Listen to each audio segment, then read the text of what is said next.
The Routeburn Track is very close to Milford Sound, and the famous Milford Track is over here as well. I think there are 10 great walks, and maybe 12 great walks in New Zealand. This is one of the great walks. You need to have a special permit to do this walk, and the permits are easily reserved in advance on the Department of Conservation website.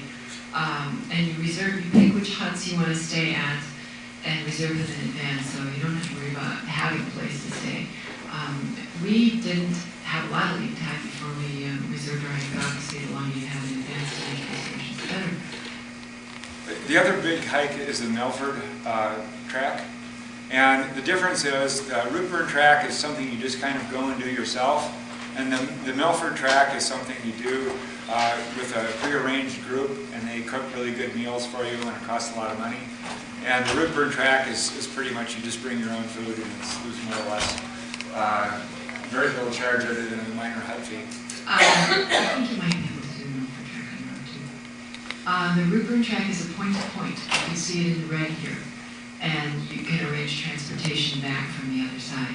Or if you would like, you could do what we did, and that's add the Greenstone Track to it, and now it's become a loop.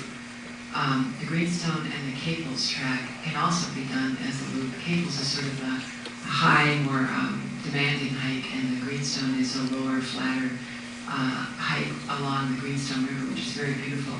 I picked the Greenstone primarily because I knew Rod's knee was pretty new, and I didn't want something that was super challenging.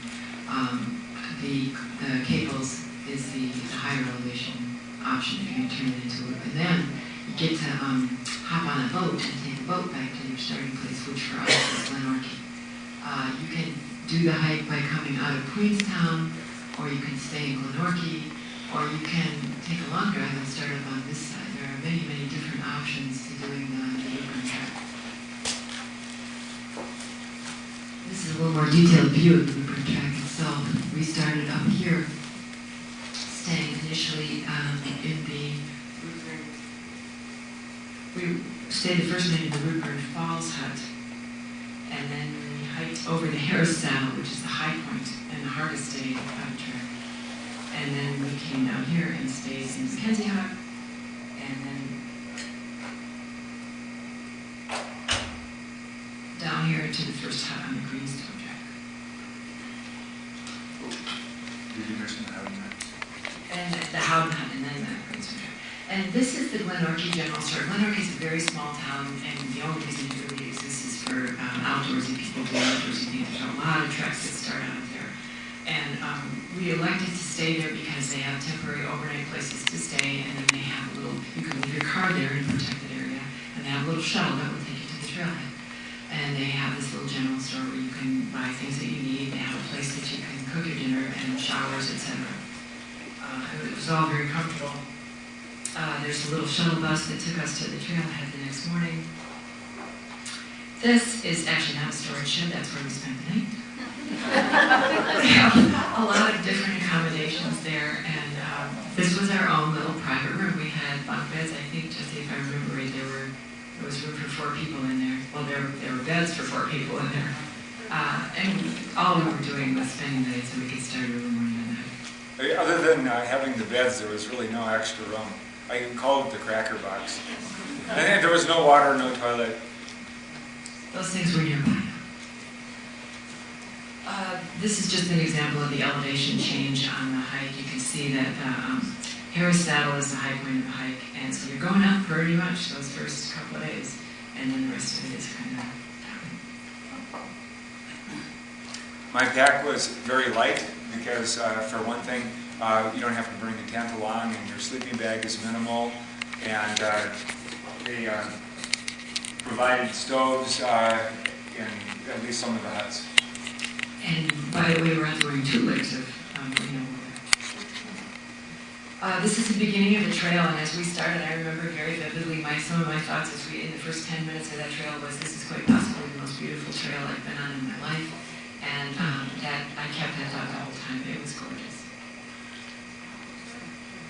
If you've seen our shows before, you know what happened on this bridge. I started on the bridge, and then Rob decided to jump on it after me. That's always fun. The country was very lush. They get a lot of rain. huge amount of rain. This is the Routeburn Flats hut. It's on the way. It's a good place to stop for lunch. It does have sleeping accommodations. It's fine, but the scenery there is, while beautiful, not quite as dramatic as the next hut, which is the Routeburn Falls hut you'll see. And so now the scenery is getting much more dramatic. And you'll remember this is Lord of the Rings country, so you can see why they filmed that here.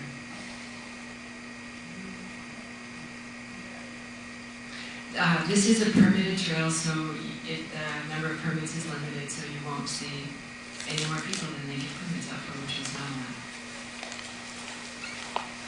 How about that?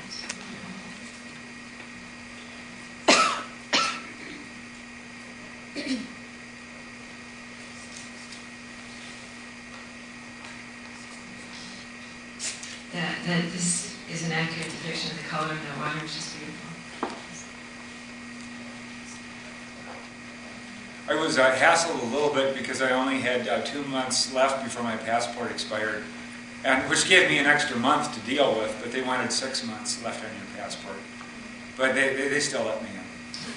We hiked about 5 hours, I think, that first day, and as you saw, it was all uphill. We were very happy to get here. This is the Routeburn Falls hut.